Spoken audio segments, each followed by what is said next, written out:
Aku yang percaya nggak ada, tapi mamaku ngotot banget kalau yang namanya bedong itu kakinya harus lurus. Karena dia bilang kakiku bagus karena itu, katanya. Halo parents. Ketemu lagi dengan Bumin dan Mamin. Yes, kita ini ada kolaborasi dengan Nutri Club.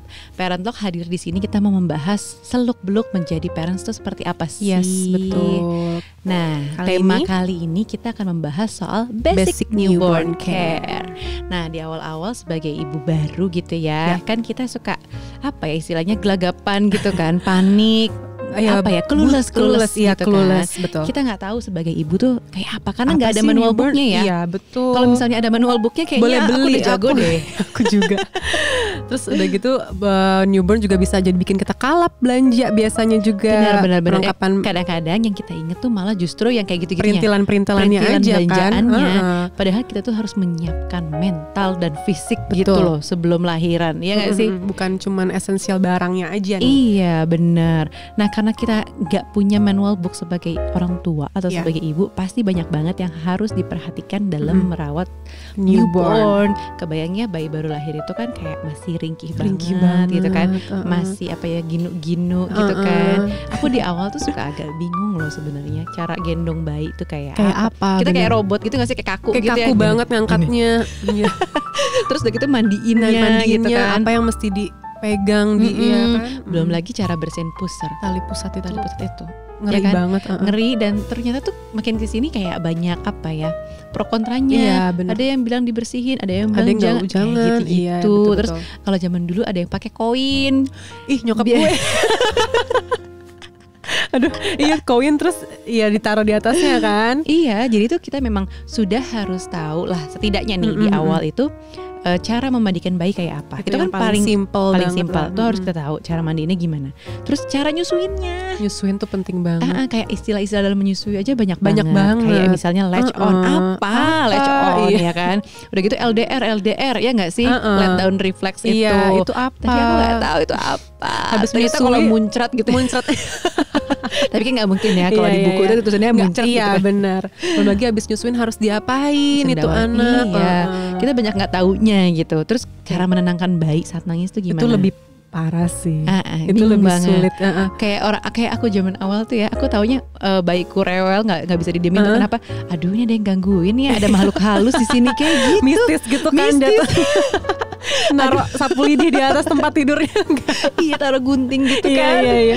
Aduh ada aja. Tapi emang lucu banget sih kalau dipikir. Karena gini, aku waktu hamil itu banyak baca buku-buku parenting. Iya, sama. Terutama buku apalan yang kita Oh ini aduh aku lupa lagi. Ada buku yang tebel itulah yang berseri. Anti panik. Ada buku anti panik, ada misalnya yang dari luar juga gitu kan. What to expect. Itu kan ada seri-serinya. Nah, karena mungkin masa kehamilan itu ada masa-masa nesting istilahnya, menjelang kelahiran itu kan. Di bulan-bulan terakhir kita kayak misalnya mendekor kamar gitu tiba-tiba kan. mau bersih-bersih. Nah, itu ada waktu buat kita baca buku, banyak-banyak membaca informasi gitu. Nah, dari situ sebenarnya kalau misalnya buku referensinya buku luar negeri, itu memang disarankan untuk tidak terlalu percaya dengan mitos-mitos gitu. Tapi kan kita sebagai orang timur itu banyak sekali mitosnya. Banyak sekali mitosnya menurun gitu kan dari para orang tua sampai ke kita. Tapi sebenarnya gini, kita nggak selalu harus kayak menangkal tidak percaya mitos, karena gimana pun orang tua kan kita nggak bisa gituin. Betul. Ya nggak sih, itu kan sesuatu yang kaitannya dengan kepercayaan mereka gitu. Sebenarnya mitos yang pernah kamu dengar apa sih? Atau yang kamu alamin deh gitu? Ya aku alamin kayak misalnya gini, 40 hari pertama itu harus bayi dan ibu harus di rumah. Aduh, nah ternyata itu adalah sumber baby blues aku setelah aku melewati masa itu. Jadi emang aku udah dikasih tahu kan sama ibuku bahwa kalau misalnya 40 hari habis lahiran jangan kemana-mana gitu, karena nanti ada makhluk halus nempel, nanti anaknya rewel terus gitu loh. Nah, terus aku ikutin lah sebagai anak yang baik ya kan, baru kita melahirkan, nurut aja, nggak tahu apa-apa gitu. Aku di rumah aja, dan ternyata setelah 40 hari tuh aku kayak sering banget nangis, terus galau, kayak nggak bisa tidur, sensi. Ternyata tuh salah satunya adalah selain karena kurang tidur ya, kedua karena nggak boleh kemana-mana, gitu ya. Ada benernya, tapi sebenarnya bisa kita sesuaikan. Aku modifikasi sebenarnya. Begitu anak kedua, aku nggak ikutin 40 hari di rumah itu, karena setelah 2 minggu gitu ya, aku keluar, aku bawa bayiku, aku pilih tempat yang memang aku tahu ini bersih, terus tidak ramai. Ada coffee shop dekat rumah yang memang sepi kalau pagi hari dan udaranya masih segar. Jadi aku bawa keluar, dan ternyata itu terbukti membuat aku nggak baby blues sama sekali. Anak kedua aku nggak melalui baby blues karena itu keluar rumah tetap gitu kan. Ya maksudnya, tapi memang aku jaga, aku atur waktunya biar nggak, tetap aja ya namanya virus dan lain-lain itu kan banyak banget. Tetap dijaga. Tapi yang penting keluar rumah, karena sebelum itu aku nggak keluar rumah. Segitunya. Ngikutin banget. Nggak sampai yang nggak keramas kan, ada juga kayak gitu. Itu ada yang sampai 40 hari nggak boleh keramas. Tapi emang kayaknya harus disesuaikan juga sama kita masing-masing sih. Kalau memang kita percaya, ikutin aja. Tapi kalau misalnya enggak dan membawa efek yang nggak bagus buat kita, ya bisa dimodifikasi lah. Gitu. Kalau kamu paling percaya mitos apa? Aku yang percaya nggak ada, tapi mamaku ngotot banget kalau yang namanya bedong itu kakinya harus lurus. Karena dia bilang kakiku bagus karena itu, katanya. Padahal kayaknya nggak ada ngaruhnya. Nah ternyata setelah dicari informasinya, ternyata justru nggak boleh kan. Kalau ternyata harus lurus banget gitu nggak boleh. Nggak boleh, benar. Memang harus ukuran kakinya, bentuk kakinya pada saat itu memang harusnya seperti itu gitu. Dan gunanya bedong itu ternyata hanya untuk mengantisipasi ketika refleks moro itu juga. Gitu. Refleks moro itu adalah refleks ketika tidur kagetan gitu ya. Itu kan ganggu dia jadi bangun kan. Kalau di bedong tuh jadi nyaman gitu, nggak kaget gitu. Dan katanya juga kalau misalnya bedong emang nggak boleh kenceng-kenceng, nggak boleh kenceng-kenceng kan? Justru itu cuma sekedar kayak buat menghangatkan biar kayak di perut ibu gitu, bukan? Iya, benar sih.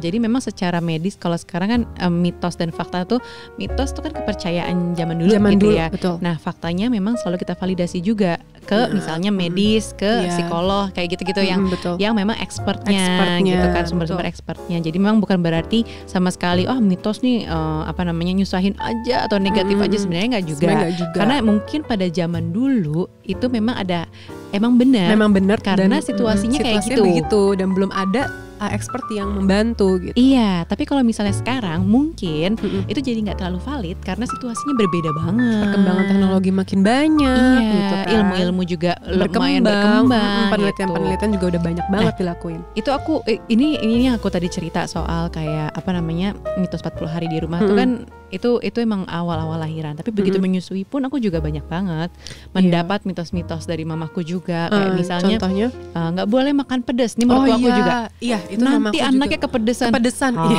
gitu kan. Dia cuma masa sih jadi ikutan gitu kan, nasinya pedes gitu. Iya, padahal faktanya sebenarnya supaya menjaga kesehatan si ibu ini. Takutnya kalau kepedesan sakit perut jadi sakit semuanya gitu kan. Sebenarnya lebih ke situ. Soalnya kalau ibu sakit itu mempengaruhi ASI jadi sedikit, betul. Gitu kan, jadi drop lah. Betul. Nah sebenarnya pengaruhnya di situ sih, dan itu bisa kita jelaskan secara medis lah gitu. Betul. Aku banyak banget juga mendengar ini kalau misalnya nggak percaya banget sih sama orang zaman dulu, misalnya mamaku ngomong gitu atau mertua. Biasanya aku ajak mereka ke dokter. Jadi kalau misalnya tanyain langsung ke dokternya, dok benar nggak sih bayi itu harus dibedong sampai dikekep banget itu, gitu. Baru nanti dokternya menjelaskan ya nggak boleh dong gitu. Harusnya secukupnya aja, anaknya tetap harus bergerak bla bla bla. Nah tuh kan gitu. Jadi lebih enak ya ngasih taunya ya. Taunya lebih enak karena sebenarnya terpercaya langsung gitu. Tapi emang kita harus pintar-pintar menjaga perasaan orang tua juga.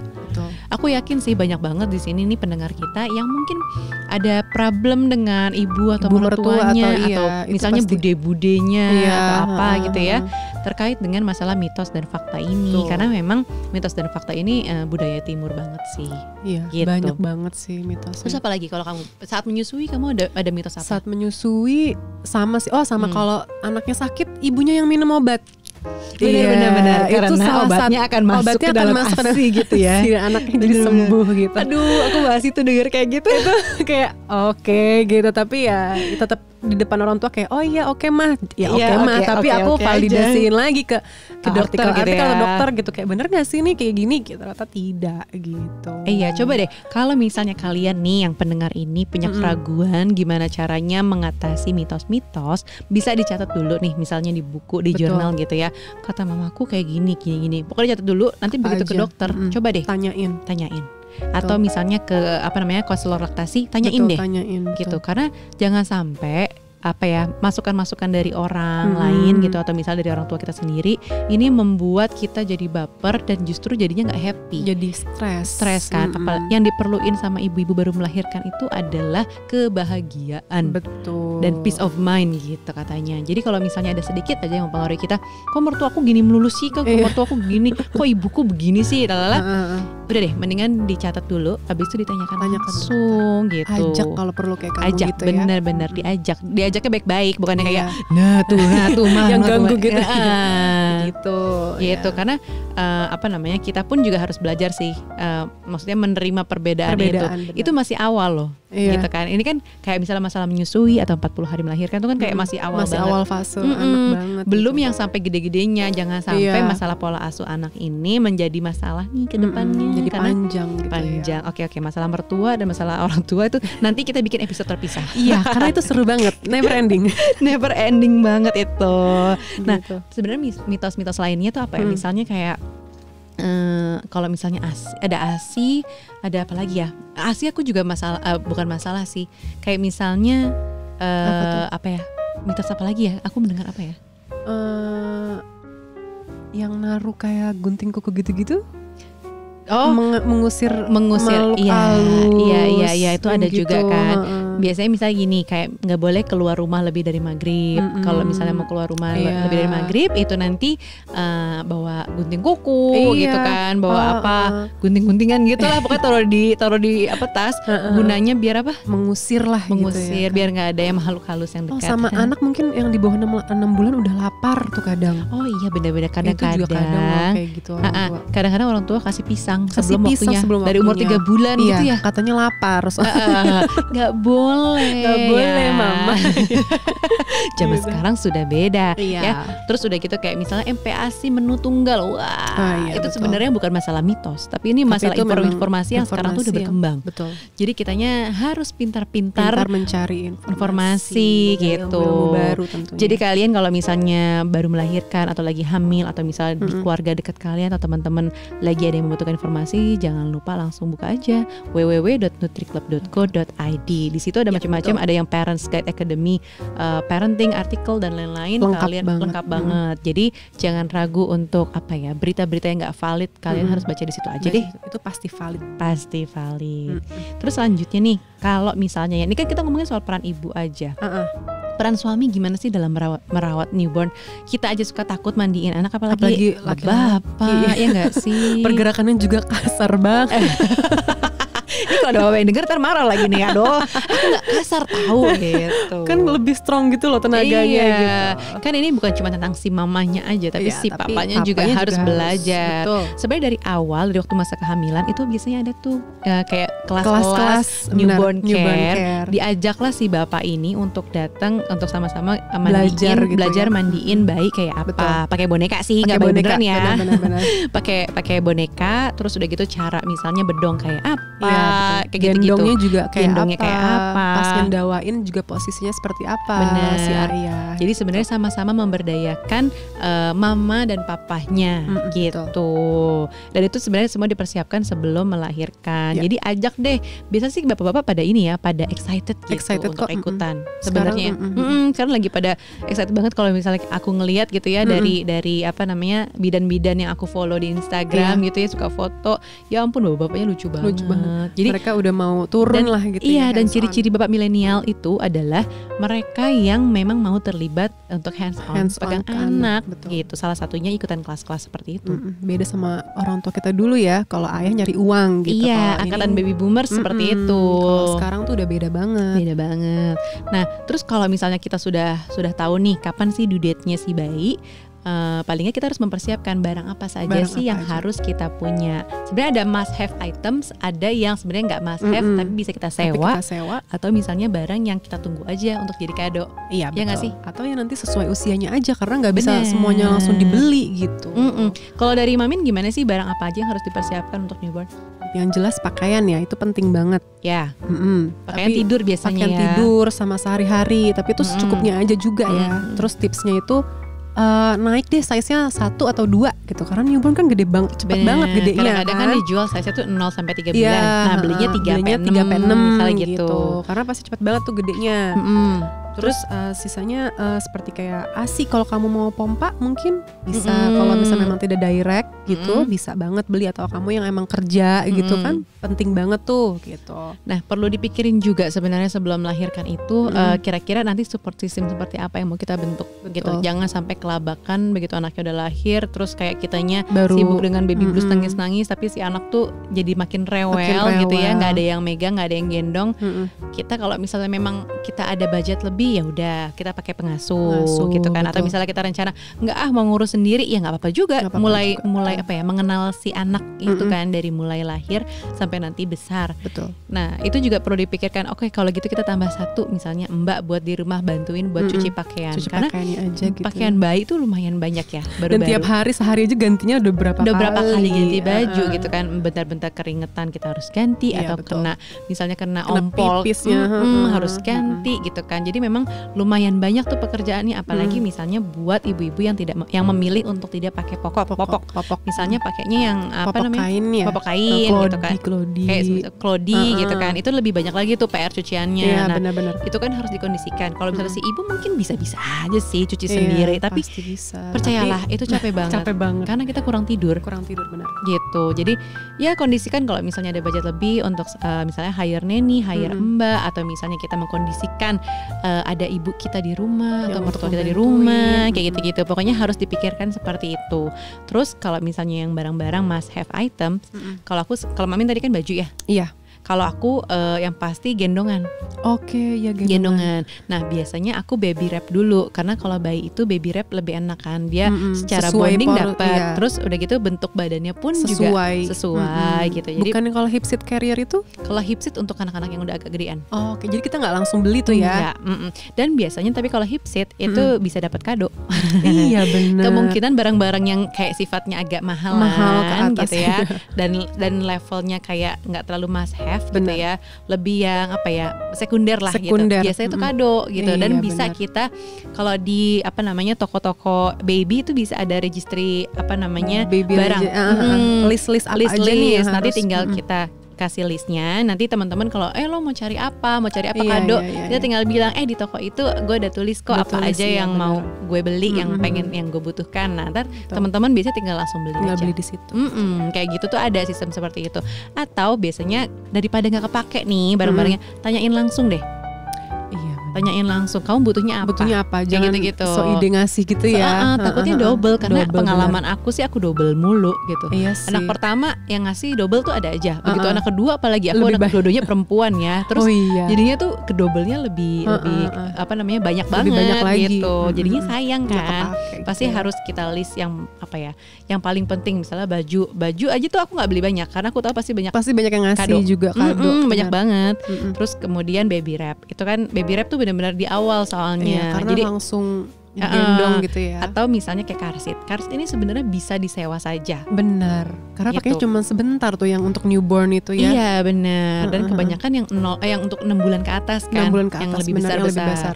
Jadi ada barang-barang yang tadi aku bilang ya, ada must have items, ada yang bisa disewa saja, ada yang menunggu kado saja gitu. Memang apa namanya? Kitanya harus hitung-hitung budget juga. Hitung-hitung budget benar-benar. Gitu. Nggak asal beli gitu. Nggak asal beli semuanya. Awalnya karena kalau misalnya itu kalap nggak sih? Kalap. Awalnya terlihat semua tuh penting soalnya. Iya, lucu banget.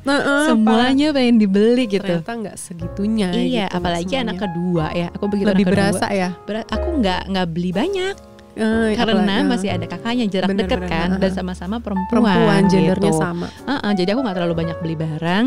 Justru yang apa namanya aku kasih list aja sih ke teman-teman. Aku pengennya yang kali ini kadonya ini gitu. Jadi udah lebih jelas gitu.